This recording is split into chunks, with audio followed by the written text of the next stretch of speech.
Welcome to the Chirp YouTube channel. I am Christy. I am your friendly online speech language pathologist and specialist in children's communication development, including behavior, because as you know, behavior is a type of communication. Behavior is one way that children express to us what's going on inside of themselves and what they might need help with. In this video, we are going to tease out some of the differences between a tantrum and a meltdown. This is important because we treat tantrums and meltdowns in different ways. Oh, let me back up a moment and mention that this is the first video in the last section of our discussion on the pyramid model. We are in that top red part up there, which is talking about intensive intervention. Intensive intervention is when we need to do something because a particular behavior continues to occur even though we have done lots and lots of prevention methods up until this point. Sometimes a behavior will peak and we have to deal with it once that happens.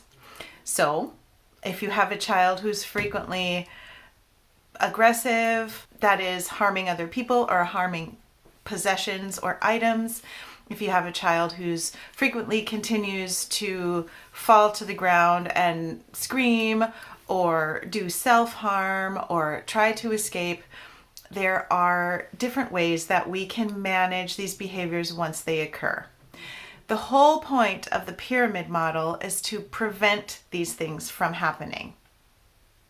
That's why we have been talking about the pyramid model for many months now on this channel, because there are so many things that we can do and should do in our homes, in our classrooms, in environments that the children will be in to prevent these things from happening, to prevent the child from needing to display behaviors that communicate a message to us, because we have other ways for the children to communicate those things, and we support the child in so many other ways that hopefully these behaviors will be less and less likely to happen. The truth is, though, that sometimes they still do happen. So let us discuss tantrums first of all. A tantrum is when a child, most of the time, really wants something and the adult doesn't give it to her. And she throws a tantrum. A tantrum is a behavior that is meant to manipulate someone else. It is purposeful. Not necessarily the kid thinks, I want a candy bar, I'll throw a tantrum. It is purposeful in the way that the child might still be looking at you to see if you're watching. If you walk out of the room, the child maybe doesn't need to throw the tantrum anymore because you're not watching. Eventually, if we don't respond to tantrums, if we don't give in to that little terrorist, then tantrums will stop happening. This sometimes does not happen very quickly. Sometimes we have a child who's very strong-willed, and these kids require more patience and potentially some different approaches. We will address tantrums and meltdowns and a variety of different methods for recognizing behaviors and dealing with them in this section of the pyramid model. So we have discussed tantrums and that they are a manipulation. That child who wants something and you said no, the child is now having a tantrum. Let me give you a real life example from my own personal experience. I have a niece, she's very strong-willed. She got the idea that her sister had something that she did not have. She fell to the ground and started screaming. Her dad told her that was unacceptable and picked her up, and she hit him. And then she was totally out of control and screaming and trying to hit, and that is a tantrum. Okay, now let us, on the other hand, discuss a meltdown. A meltdown is when the child falls apart for a reason other than just not getting what she wants. In most cases, a meltdown is related to sensory overstimulation. Please watch that series up there to find out more about all of the different sensory modalities and the ways that we can support kids to regulate their sensory systems. Sometimes a child does melt down because she doesn't get what she wants, but it's not a form of manipulation. It's a form of falling apart because she doesn't know how to keep herself regulated anymore. This child is not watching you to see if you're still paying attention. This child is out of control herself, and she doesn't like it. She's not enjoying the process herself because she doesn't know how to return to her baseline. She can't get there very easily herself. This is the difference between a tantrum and a meltdown. In one case, the child is trying to manipulate you to get you to do what she wants. And on the other hand, the child just does not know how to function anymore. If you can't already tell from what I'm saying, it can be very difficult for a parent or a teacher to tell the difference sometimes. If you haven't experienced a lot of tantrums or a lot of meltdowns, you might have some difficulty telling the difference.